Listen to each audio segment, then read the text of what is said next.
kasih atas waktunya kawan-kawan yang sudah hadir kali ini untuk mengenang ataupun mengambil gagasan-gagasan dari Pak Kunto Wijoyo. Sebelumnya saya sebenarnya sudah sedikit kenal Pak Kunto itu ketika waktu kuliah. Memang waktu dulu kan bahkan mungkin semester akhir ya bahkan kenal Pak Kunto, karena saya jurusannya Tadris Ilmu Pengetahuan Sosial, mau tidak mau juga sedikit banyak membaca karya-karya beliau, tapi ya nggak sedalam teman-teman. Mungkin itu perkenalan saya pas waktu kenal karya-karya Pak Kunto. Bahkan yang aku baca mungkin apa lali aku judulnya, ya Allah, dilarang mencintai bunga-bunga. Bahkan yang aku baca itu. Dan kali ini kita berkesempatan di bulan Ramadan yang sungguh sangat istimewa ini, kita bisa mentadarus, membaca ataupun mengulik, mencari tahu apa-apa yang ada di dalam karya-karya dari Pak Kunto Wijoyo. Kebetulan di bulan ini ada 4 pembahas ataupun 4 buku yang akan dibahas. Yang pertama itu MSP, Maklumat Sastra Profetik. Terus yang kedua apa sih teh? Kereta malam yang berangkat pagi. Kereta malam yang berangkat apa judulnya? Pokoknya gue lah. Sing karya terakhir itu. Terus yang ketiga apa mas? Yang ketiga? Khotbah di atas bukit. Khotbah di atas bukit. Yang terakhir Pak Narno apa?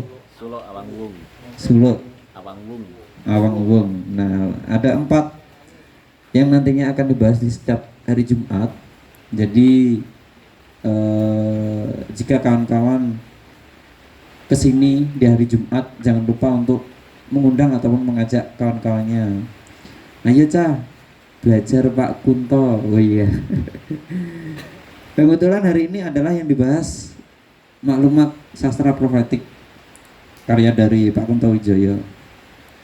Berbeda dengan karya-karya lain, mungkin kebanyakan orang mengetahui sastra itu alirannya apa saja sih, ya, mungkin realisme sosial, terus mitos dan lain-lain. Nah, ini ada yang menarik dari Pak Kunto Wijoyo, yaitu sastra profetik, profetik.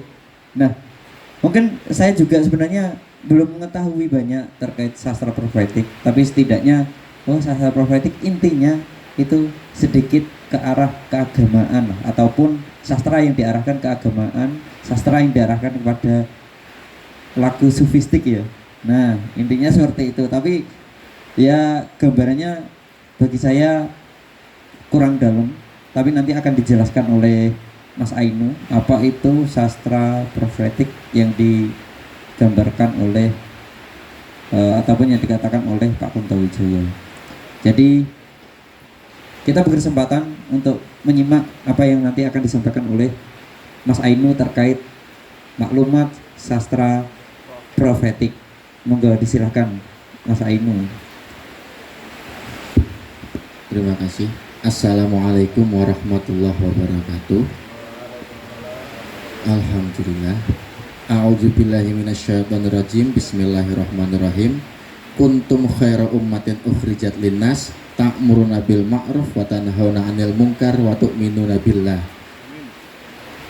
Ayat itu teman-teman, ayat itu yang melandasi sastra profetik dari Pak Kunto Wijoyo. Jadi sastra profetiknya Pak Kunto Wijoyo ini itu dilandasi dari ayat yang saya bacakan tadi, itu kalau tidak salah surat Ali Imran ayat 110. Sebenarnya apa toh sastra profetik itu? Kenapa kok harus ada sastra profetik itu? Pertanyaan itu yang pertama coba kita bedah dulu. Sastra profetik atau banyak juga yang menyebut sastra sofistik itu sebenarnya sudah lama ada di Indonesia. Dulu ada Hamzah Fansuri dan sebagainya, kemudian Muhammad Amir Hamzah, Itu kalangan-kalangan sastrawan yang sastranya ada aroma sufistiknya. Kemudian Abdul Hadi WM itu juga pernah menjelaskan tentang sastra sufistik. Tetapi oleh Kunto Wijaya terutama saat pidato kebudayaan di Taman Ismail Marzuki kalau tidak salah tahun 86, di sana dia mulai melontarkan gagasan tentang sastra profetik. Kenapa pada tahun itu ia mulai mengeluarkan sastra profetik?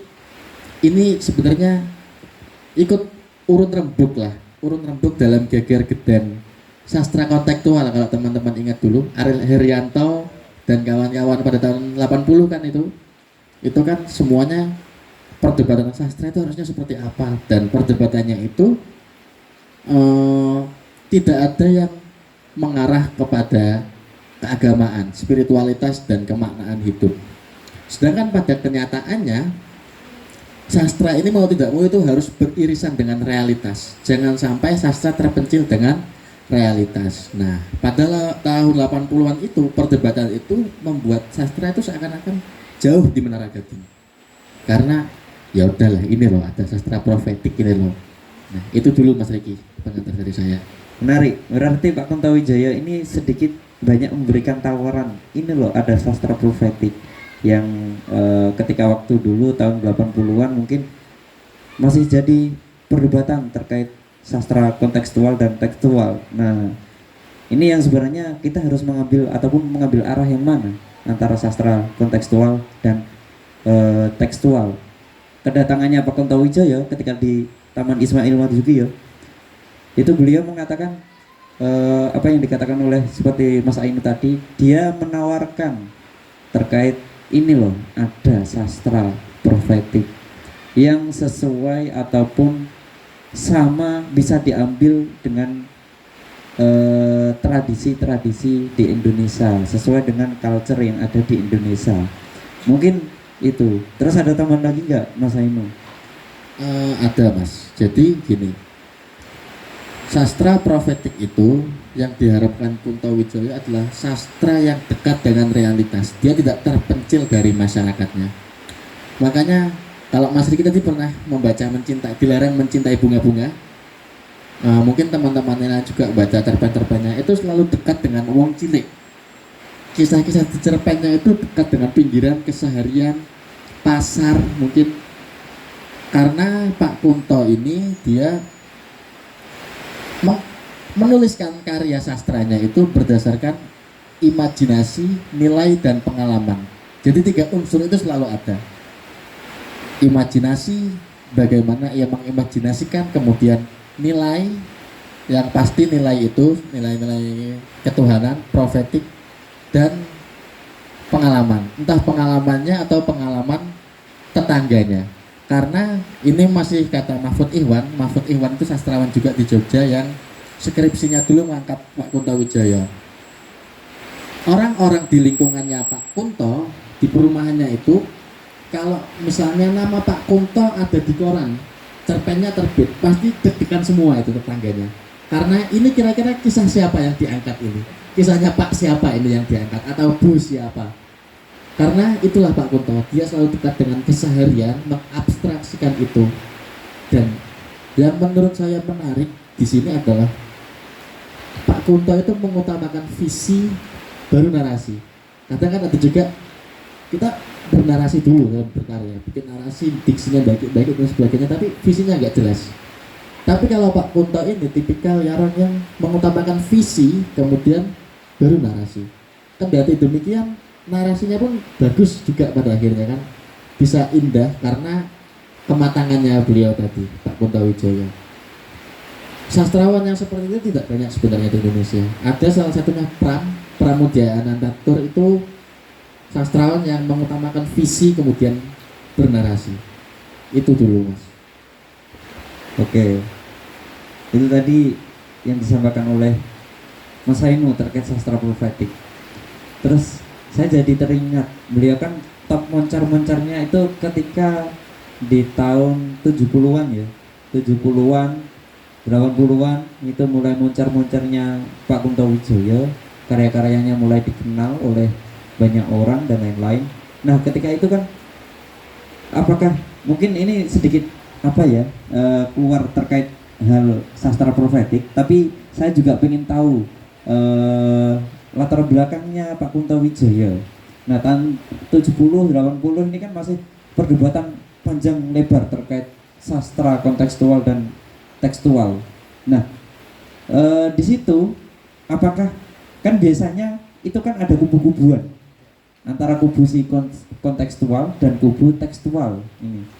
Nah, ini Pak Kunto menawarkan ada sastra sendiri yang namanya sastra profetik.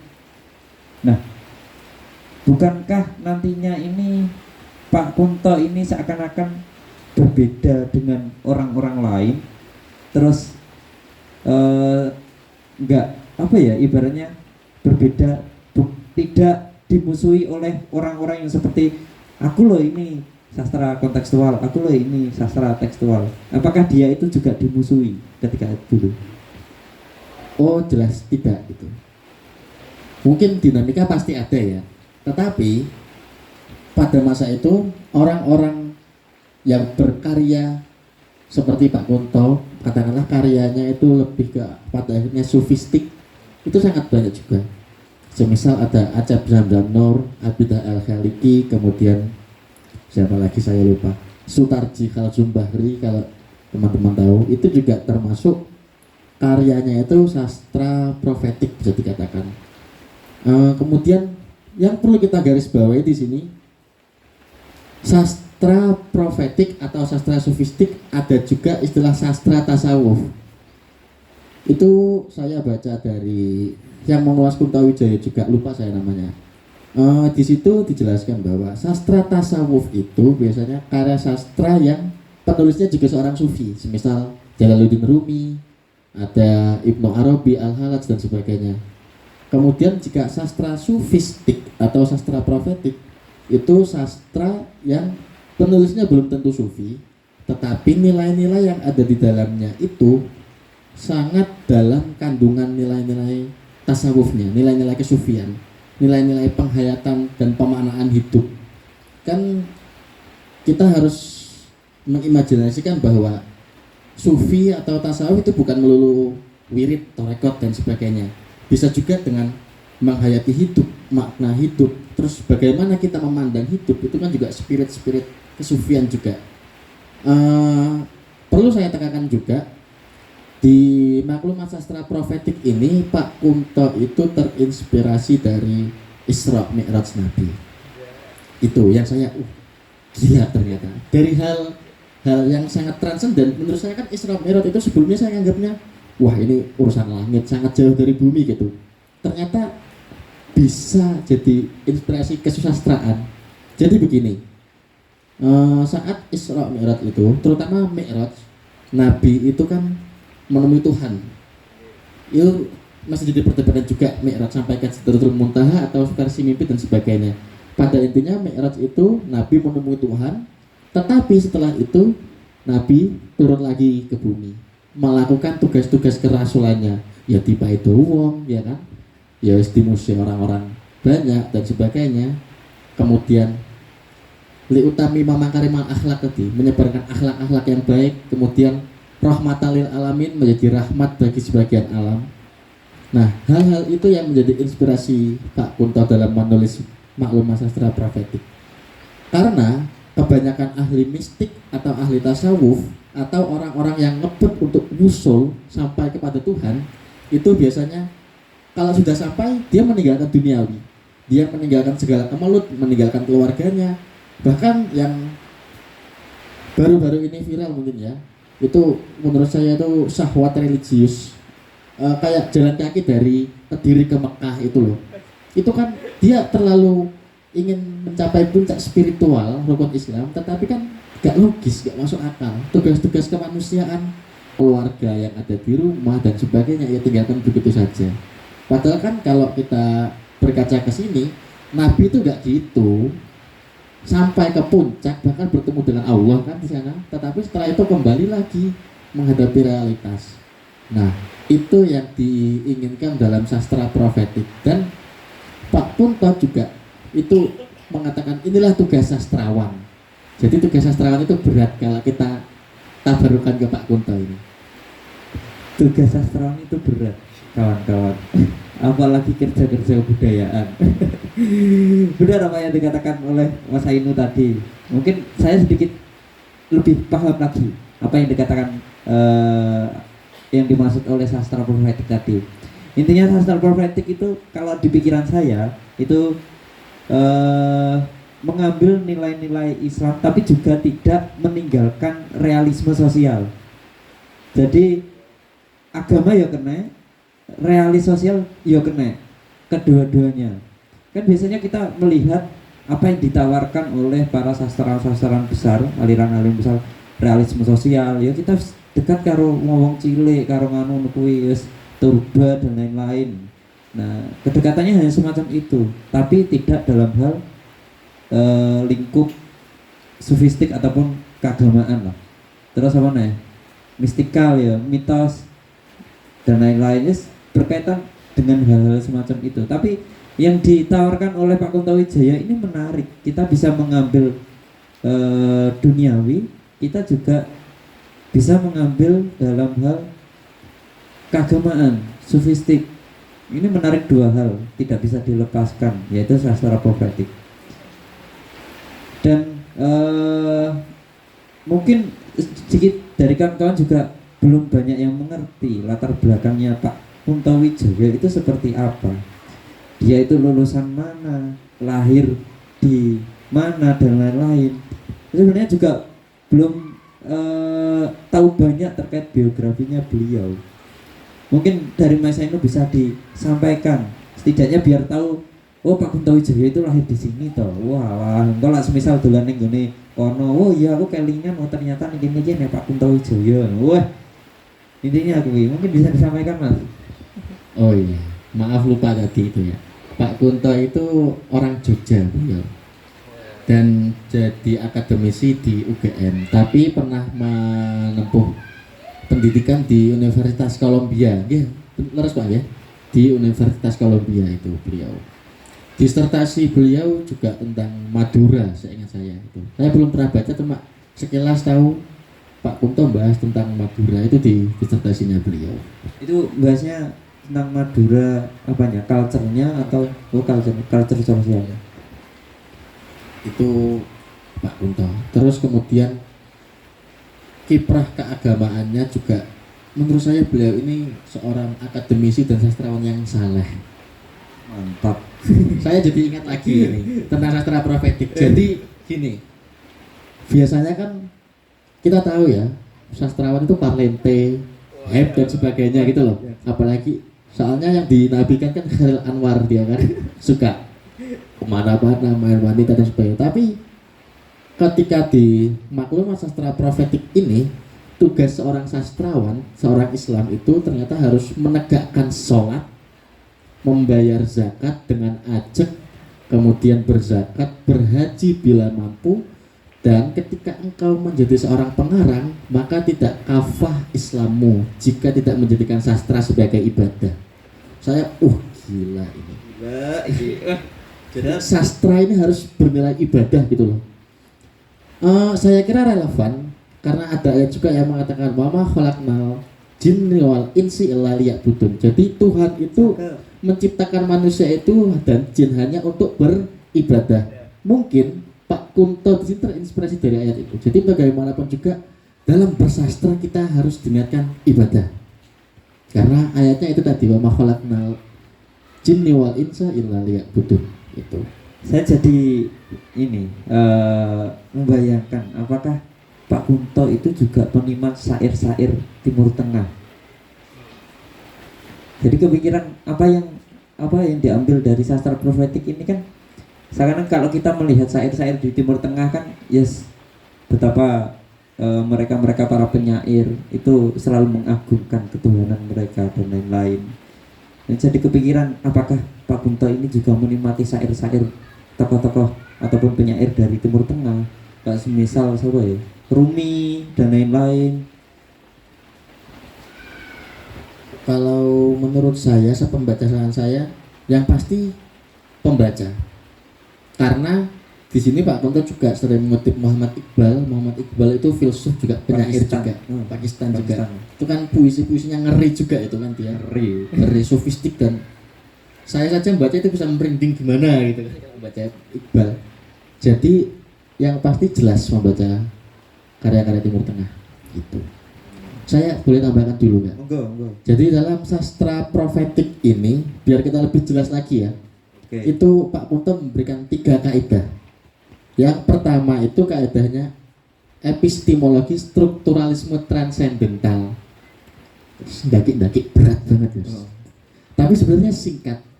Strukturalisme transendental. Intinya kalau kamu mau bersastra, kaidah yang pertama itu ambillah dari Al-Qur'an, transenden, dari yang maha transenden, yang maha gaib. Jadi Pak Kunto ini mencoba mengkontekstualisasikan konteks. Jadi teks ini, teks suci ini, itu sumber dari segala sumber. Dari teks ayat suci kemudian kita prasaripatinya untuk membaca konteks, untuk menghidupi kehidupan. Itu yang pertama. Kemudian ketika sudah melaksanakan itu, yang kedua kita menjadikan sastra sebagai ibadah. Bagi Pak Kunto itu sastra itu ibadah. Bahkan kalau kita pengarang, Mas Riki kan penulis juga. Kalau belum meniatkan itu belum kafah dalam berislam, katanya Pak Kunto itu. Diingat-ingat dong Mas kalau nulis. Jadi kalau nulis itu harus diniatkan untuk ibadah, biar kafah keislaman kita. Yang ketiga itu adalah kaidah yang kedua, nanti kan sastra sebagai ibadah. Yang ketiga itu keterkaitan antar kesadaran. Yang menariknya ini gini, di kaidah yang ketiga itu, kesadaran tentang ketuhanan itu harus berjalan beriringan dengan kesadaran tentang kemanusiaan.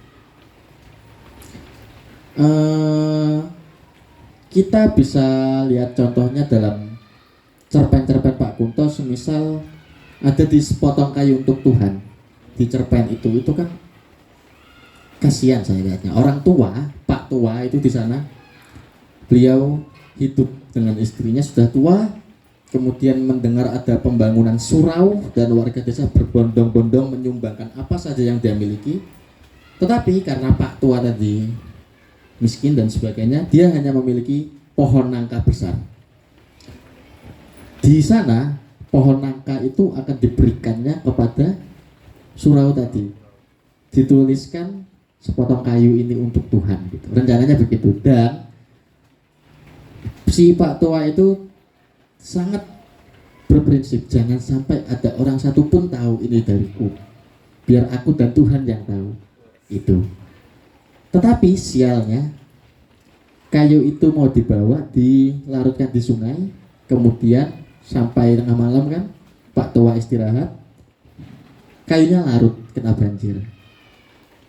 Jadi kayu itu tidak sampai ke surau, tidak jadi surau, kayunya itu larut. Cerita berhenti di sana. Dan dalam cerpen itu ada pertanyaan, sampaikah kayuku itu Tuhan? Gitu. Itu kan kita jadi bertanya-tanya. Lanjut piye? Aduh kok gak tahu ya kan? Kayu ini kan untuk Tuhan. Nah, di sana pesan yang paling inti adalah di prosesnya itu tadi. Proses kesabaran Pak tua itu tadi, niat Pak tua itu tadi. Kemudian seperti bersedekah kan banyak kita mendengar hadisnya bahwa bersedekahlah seakan-akan tangan kirimu tidak tahu, itu kan. Seperti itu pun yang ditulis Pak Kunto di dalam cerpen itu, yang apa itu judulnya, sepotong kayu untuk Tuhan. Jadi nggak penting tujuan akhirnya itu seperti apa, maksudnya akhirnya kamu nanti akan sampai atau tidak itu tidak penting, tapi prosesnya, termasuk nilai-nilai Al-Quran, teks itu tadi ada dalam prosesnya tadi. Yang menarik dari itu tadi, si Pak tua tadi loh, saya kembali ke sana lagi, sebelum dia sadar ingin menyumbang surau, dia sebenarnya sedang enak-enakan tidur. Tiba-tiba teringat, astaga, betapa celakanya manusia yang menyia-nyiakan waktu. Itu saya ingat itu kutipannya. Betapa celakanya manusia yang menyia-nyiakan waktu. Bahkan Tuhan pun tidak rela dengan hal seperti ini gitu. Itu kan sangat Quranik banget tuh. Wal asr innal insana lafi khusr itu kan, wah gila itu Pak Kunto di sana. Itu aja dari Mas. Menarik ya, apa yang dituliskan ini sedikit banyak jadi apa ya, bisa tahu lah bagaimana penulisannya Pak Kunto. Pasti tidak jauh dengan realitas sosial dan hal-hal yang berhubungan dengan agama juga. Ini yang mungkin jarang sekali ataupun sastrawan bisa ataupun menguasai dalam bidang semacam ini, sastra profetik ini, karena memang agak sulit ya. Sebab pengalaman saya kalau menulis itu, apa yang saya ingat, apa yang saya tuliskan itu pasti nggak kepikiran harus diarahkan ke agama juga dan lain. Itu nggak kepikiran. Apa yang dalam pikiranku ya wes, aku nulis, oh enek realitas sosial semacam iki ya wes, tak kritik semacam iki, tak tuliskan semacam ini dan lain-lain. Nggak kepikiran harus mengarah nenggone berporoskan ke Al-Quran dan lain-lain. Nggak kepikiran semacam itu. Dan Pak Kunto mungkin nanti akan saya pelajari juga ya. Aku pengen ngerti soalnya. Menarik soalnya mungkin karena di lingkungan saya itu juga ini menarik buat pendekatan kepada santren ya. Ini menarik, bisa digunakan nantinya terkait sastra profetik ini. Kalau kemungkinan kalau kita melihat di pondok pesantren ya, mungkin pondok pesantren kalau kita pendekatannya ya apa ya, nggak ada berbau-bau dengan agama dan lain-lain, kita cuma mendekatkan perihal tentang sains dan lain-lain, mungkin agak sulit. Tapi ini menarik melalui sastra profetik, pendekatan melalui sastra profetik ini bisa menjadi pegangan ya. Mungkin nanti akan saya pelajari juga, karena sebab beberapa ya tahun-tahun kemarin ya, sehari-hari ini saya mulai pendekatan kepada teman-teman santri dan lain-lain. Mungkin kalau kita jujukannya ataupun dikasih tahu terkait ini loh sains dan lain-lain, ilmiah dan lain-lain, pasti mereka akan menolak. Tapi kalau menggunakan ini mungkin dicoba dulu ya. Tapi ini menarik, bisa jadi pegangan kalau pendekatan kepada pondok pesantren. Mungkin itu. Ada teman lagi Mas? Mungkin dari teman-teman ada yang pertanyakan, monggo dipersilahkan. Langsung wes gas pol sampai rime belum. Oh iya, karya sastranya bedah minggu-minggu depan. Enek. Ada Mas Fahmi, ada Luwak gitu. Ada ada Pak Narno gitu. Pengantar, menarik, pengantarnya langsung sastra profetik agar kita bisa mengenali karya-karya Pak Kunto. Ini nanti bisa gue jajal tak boleh aneh lah, pengen tak pelajari ya pendekatan melalui sastra profetik. Gila, sangat menarik Mas.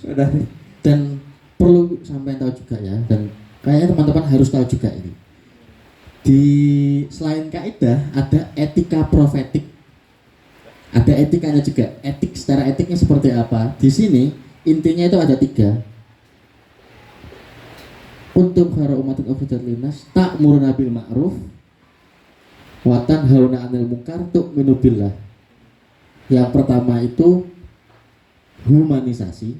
Ta'muruna bil ma'ruf itu amar ma'ruf. Yang dimaksud itu adalah humanisasi, mengajak manusia kepada kebaikan. Itu etik pertama. Kemudian yang kedua itu amar ma'ruf nahi mungkar. Wa tanhauna 'anil munkar itu tadi. Mengajak pada yang baik dan apa? Nahi mungkar itu bahasa Indonesianya menjauhi yang buruk ya. Ya, menjauhi yang buruk. Dalam etika ini sama Pak Kunto disebut dengan liberasi, membebaskan. Jadi membebaskan dari penindasan. Di sini juga dijelaskan juga sastra itu harus atau juga pada hal-hal itu. Dalam terutama sastra profetik, dia harus aware, peduli terhadap penindasan. Di sini juga dituliskan penindasan negara, kemudian penindasan politik, juga ada ekonomi, bagaimana si miskin menghadapi kehidupannya, menarik juga itu. Kemudian dia menjelaskan tentang PKI dulu, ada sentimen. Saya merasakan sepertinya ada sedikit sentimen di sini, sebab dulu kan orang-orang Lekra keras juga kan kepada orang-orang yang tidak sejalan dengan dia. Mungkin itu ada sentimen dikit. Kemudian yang ketiga adalah tu'minu billah, beriman pada Tuhan, atau dalam hal ini oleh Kuntawijaya disebut transendensi. Jadi sastra yang baik itu etikanya selalu kesadaran ketuhanan tadi loh. Transenden kan melampaui kan dia, sesuatu yang di sana gitu istilahnya kan, yang di sana yang tak nampak dan yang tak hadir mungkin, tapi selalu hadir dan dekat dengan kita, intinya begitu. Menarik. Sastra profetik ini jadi teringat. Oh, ini berarti intinya sastra profetik ini wis hablum minan nas ya, hablum minallah, hablum minal alam. Tiga-tiganya iki wis kena kabeh. Jadi itu apa yang dikatakan oleh Mas Ainu, yang disampaikan oleh Mas Ainu terkait sastra profetik.